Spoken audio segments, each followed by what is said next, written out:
जय हिंद जी, नमस्कार। तो आइए आज हम लोग पढ़ने वाले हैं गोदली भाग 2 चैप्टर नंबर 1, है ना। देखिए इसका नाम क्या है।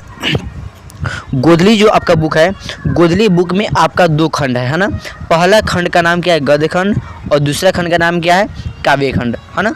गद्य खंड का अर्थ क्या होता है पहले हम लोग इसको जानते हैं, है ना। हालांकि हमने इस पर पूरा संपूर्ण हिंदी पर कितना व्याकरण पूछता है, कितना हिंदी पढ़ना है, गोदली का अर्थ क्या होता है, गद्य खंड का अर्थ क्या होता है, काव्य खंड का अर्थ क्या होता है, इसका हमने वीडियो बना चुके हैं। यदि आप लोगों ने उस वीडियो को नहीं देखे हैं तो इस वीडियो को देखने के बाद में आप लोग उस वीडियो को देख सकते हैं, ताकि आपको हिंदी के जनक हमने 2 प्रकार से बताए हैं, एक आधुनिक और एक वर्तमान के, है ना। तो देखिए आप लोग गद्य खंड और काव्य खंड का अर्थ क्या होता है, कि जिसको सिर्फ खाली हम लोग पढ़ ही सकते हैं, बल्कि हम लोग उसको कविता के लयपूर्वक भाव से हम लोग उसको गा नहीं सकते हैं ना, उसको हम लोग क्या बोलते हैं, गद्य खंड, है ना। तो अभी हमने गोदली भाग 2 गद्य खंड की ऑब्जेक्टिव क्वेश्चन चैप्टर का नाम क्या रहेगा, चैप्टर का नाम है आपका श्रम विभाजन और जाति प्रथा। क्या नाम है चैप्टर का नाम, श्रम विभाजन और जाति प्रथा। देखिए तो हम लोग पहला नंबर प्रश्न क्या बोल रहा है, पहला नंबर प्रश्न बोल रहा है श्रम विभाजन और जाति प्रथा पाठ के लेखक कौन है। तो देखिए इसमें सबसे पहले आपका पाठ के लेखक के बारे में पूछा है। तो देखिए श्रम विभाजन और जाति प्रथा पाठ के लेखक कौन है, डॉक्टर भीमराव अंबेडकर। इसका राइट आंसर क्या होगा, डी नंबर होगा, है ना। देखिए और यह पाठ जो है, यह एक आपका श्रम विभाजन जाति प्रथा पाठ, यह एक आपका निबंध पाठ है ना। यह कैसी विधि है, तो निबंध है ना। आइए तो हम लोग क्वेश्चन नंबर 2 को देखते हैं। क्वेश्चन नंबर 2 बोल रहा है, क्वेश्चन नंबर 2 है श्रम विभाजन जाति प्रथा पाठ गद्य की कैसी विधिया है। तो यह गद्य की कैसी विधिया है जी, तो ये गद्य की निबंध है। कैसी है, निबंध। कहाँ गया निबंध, निबंध नंबर सी में, है ना। इसके राइट आंसर क्या होगा, सी नंबर। क्वेश्चन नंबर हम लोग 3 देखते हैं कि श्रम विभाजन एवं जाति प्रथा शीर्षक निबंध का भाव क्या है ना। तो यह है जाति प्रथा की व्यस्तता के ऊपर इसका विचार किया गया है ना। क्वेश्चन नंबर हम लोग 4 देखते हैं, श्रम विभाजन कैसे समाज के लिए आवश्यक है। तो श्रम विभाजन सभ्य समाज के लिए आवश्यक है। कैसे समाज के लिए, सभ्य। इसका राइट आंसर ए होगा। 4 का राइट आंसर क्या होगा, ए नंबर। क्वेश्चन हम लोग 5 देखते हैं। क्वेश्चन नंबर 5 क्या बोल रहा है, भारतीय संविधान का निर्माता किसे कहा जाता है।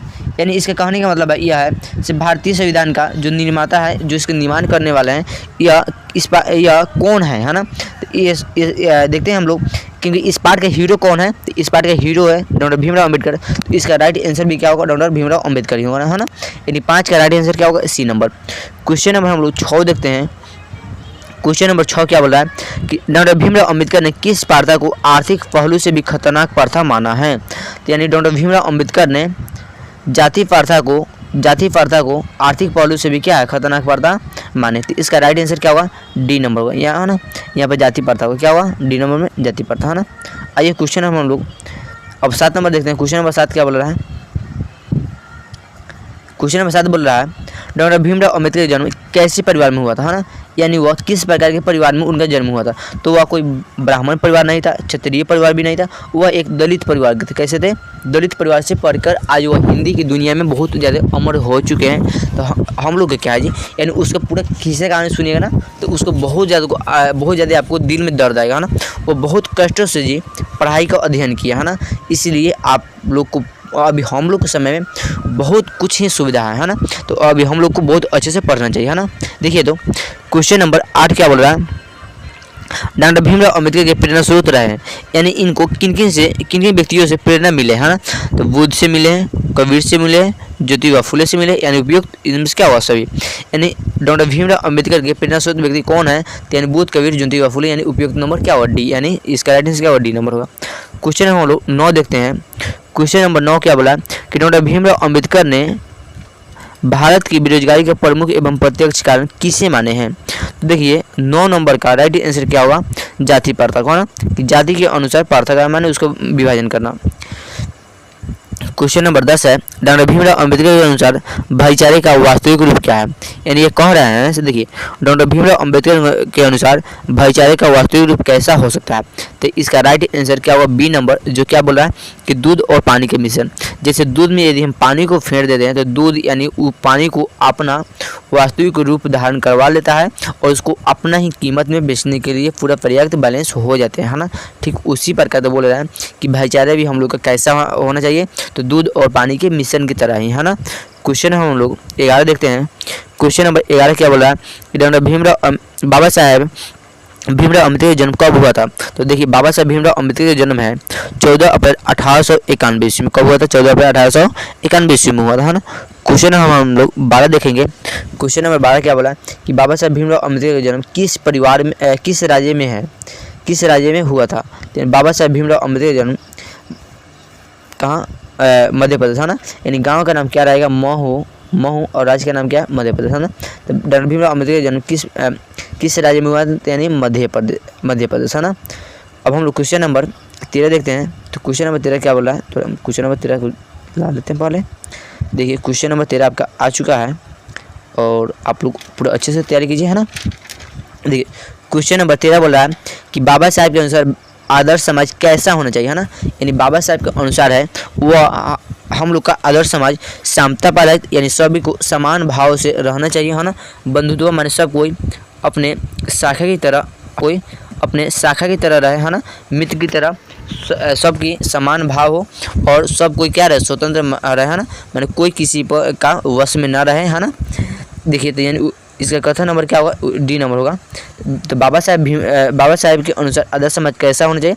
समता पर आधारित, बंधुत्व पर आधारित एवं स्वतंत्रता पर आधारित होगा तभी जाके वो कैसा होगा जी? आदर्श समाज का निर्माण हो सकता है ना। क्वेश्चन नंबर अभी हम लोग का है 14 नंबर क्वेश्चन है। देखिए 14 नंबर क्वेश्चन क्या बोला है कि समाज और राजनीति में बेहद सक्रिय निभाते हुए अम्बेडकर ने किसको मानवता एवं अधिकार दिलाने के लिए अनेक प्रयास किए हैं? तो यानी डॉक्टर भीमराव अम्बेडकर ने स्त्रियों को, एक मिनट को पहले पेन सेलेक्ट करने दो, स्त्रियों को, अछूतों को और मजदूरों को, यानी बाबा साहब भीमराव अम्बेडकर ने स्त्री, अछूतों और मजदूरों को तीनों को मानवीय अधिकार एवं सम्मान दिलाने के लिए बहुत अधिक ही प्रयास किए थे, है ना। उस समय मजदूरों को कम रुपया और अधिक काम करने के लिए कहा जाता था, है ना। और स्त्रियों को शिक्षा अध्ययन करने के लिए नहीं था और अछूतों को बोला जाता था देखो कि तुम्हारा जो कुआं है वह अलग रहेगा और हम लोग का जो कुआं है वह अलग रहेगा, है ना। यानी पढ़ाई लिखाई में मतलब बहुत सामाजिक स्तर पर और शिक्षा के अध्ययन में भी अछूतों को थोड़ा भी माने वहाँ पर छूट नहीं था, यानी कि वो लोगों को बहुत दबा कर रखा जाता था। इसलिए डॉक्टर भीमराव अम्बेडकर ने इन लोगों को मानवीय अधिकार माने मानवता का अधिकार क्या होना चाहिए वो दिलाने के लिए बहुत अधिक प्रयास करके आखिर वो सफल पा ही ली, है ना। क्वेश्चन नंबर अभी हम लोग देखेंगे 15 में। क्वेश्चन नंबर 15 क्या बोलेगा? जाति प्रथा स्वयं विभाजन मनुष्य की सुरक्षा पर निर्भर नहीं रहता। मनुष्य की व्यक्तिगत भावना तथा व्यक्तिगत रुचि का इसमें कोई स्थान या महत्व नहीं रहता। प्रस्तुत गद्यांश किस पाठ से उद्धृत है? यानी इतना जो अभी हमने बात बोले हैं ना, इतना जो आपका जो पाठ लिखा हुआ है, ये जो पूरा सारी जो बात है, यह बात किस पाठ में लिखा हुआ है? कि अभी हम लोग कौन सी पाठ पढ़ रहे हैं? तो अभी हम लोग का पाठ क्या है? स्वर्ण विभाजन जाति प्रथा। और देखिए स्वर्ण विभाजन जाति प्रथा यहाँ भी लिखा हुआ है और स्वर्ण विभाजन जाति प्रथा यहाँ भी लिखा हुआ है। तो इसको कौन नहीं पहचान लेगा जी? कौन नहीं पहचान लेगा, है ना। तो बोलिए इसका राइट आंसर क्या होगा? इसका राइट आंसर क्या होगा? बी नंबर होगा, है ना। क्वेश्चन नंबर हम लोग 16 देखेंगे। जाति प्रथा को स्वर्ण विभाजन मान लिया जाए तो यह स्वाभाविक विभाजन नहीं है, क्योंकि यह मनुष्य की रुचि पर आधारित नहीं है। यह किस पाठ से लिया गया है?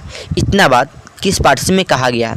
देखिए आप लोग कुछ भी नहीं करना है, यहाँ पर जाति प्रथा है, इसमें भी देखो ना जाति प्रथा यहाँ पे मिल गया। तो यानी इसका राइट आंसर क्या हो? स्वर्ण विभाजन और जाति प्रथा, है ना। क्वेश्चन नंबर हम लोग 17 देखेंगे और क्वेश्चन नंबर 17 क्या बोल रहा है कि जाति प्रथा स्वाभाविक विभाजन क्यों नहीं है? जाति प्रथा को स्वर्ण विभाजन मान लिया जाए तो यह स्वाभाविक विभाजन नहीं है, क्योंकि मनुष्य की रुचि पर आधारित नहीं है। देखिए इसका आंसर यहाँ पर लिखिए दिया है और यहाँ से एक मैंने इस क्वेश्चन में से इतना जो बात है इसमें से एक क्वेश्चन बना भी दिया है और यह क्वेश्चन जो है आपका 21 में पूछा हुआ है। देखिए जाति प्रथा स्वाभाविक विभाजन नहीं है, क्यों? क्योंकि मनुष्य की रुचि पर आधारित नहीं है। तो देखो इसमें खोजो कहाँ है? क्योंकि रुचि पर आधारित नहीं होने के कारण, है ना। क्योंकि ये रुचि पर आधारित क्या है? नहीं है ना, इसलिए जाति प्रथा स्वाभाविक विभाजन नहीं है, है ना। तो क्वेश्चन नंबर हम लोग 17 देखेंगे और क्वेश्चन नंबर 17 क्या बोल रहा है जी? क्वेश्चन नंबर 17 आपका बोल रहा है जाति प्रथा स्वर्ण विभाजन के साथ साथ किसका रूप लिए हुए हैं? तो जाति प्रथा स्वर्ण विभाजन के साथ साथ श्रमिकों का रूप लिए हुए, श्रमिक विभाजन का रूप, यानी इसका राइट आंसर क्या होगा? सी नंबर होगा, है ना। अब हम लोग देखेंगे 19 नंबर क्वेश्चन है आदर्श समाज स्वतंत्रता, समता, भ्रातृत्व पर आधारित होगा, ये किसने कहा था? या यह बात किसने बोले थे? इससे पहले अभी हम लोगों ने पढ़ चुके हैं कि यह बात कौन बोले हैं? डॉक्टर भीमराव अम्बेडकर ने बोले। क्वेश्चन नंबर हम लोग का 20 है, सभ्य समाज की आवश्यकता क्या है? सभ्य समाज की आवश्यकता क्या है? तो उसकी आवश्यकता क्या है? स्वर्ण विभाजन के लिए। भाईचारे का दूसरा नाम क्या है? तो उसका नाम लोकतंत्र है। क्वेश्चन नंबर हम लोग 22 देखेंगे, और क्वेश्चन नंबर 22 क्या है? भारत में बेरोजगारी का भारत में जाति प्रथा का मुख्य कारण क्या है? तो भारत में जाति प्रथा का मुख्य कारण क्या है? बेरोजगारी ही है। क्या है? बेरोजगारी है। इसका 22 का राइट आंसर क्या होगा? सी नंबर होगा। अब हम लोग क्वेश्चन नंबर देखेंगे 23, और यह आप लोग का लास्ट नंबर प्रश्न है। देखिए, बिरदा एंड धीरावा हुआ सुधराज के लेखक कौन है? तो यह जो इतने जो निबंध है इसके जो लेखक है वो कौन है जी? इसके लेखक डॉक्टर भीमराव अम्बेडकर या बाबा साहेब है ना। तो आप लोग इसको याद करते रहिए। हमें अब जो बहुत जस्ट आपका पूरा जो संपूर्ण जो लेसन है उसका अभी ऑब्जेक्टिव बन रहा है, पूरा वीवीए बनाकर हमने ला रहा है। आप लोग सीख इसको अध्ययन करते रहिए, है ना। ठीक है, तो धन्यवाद।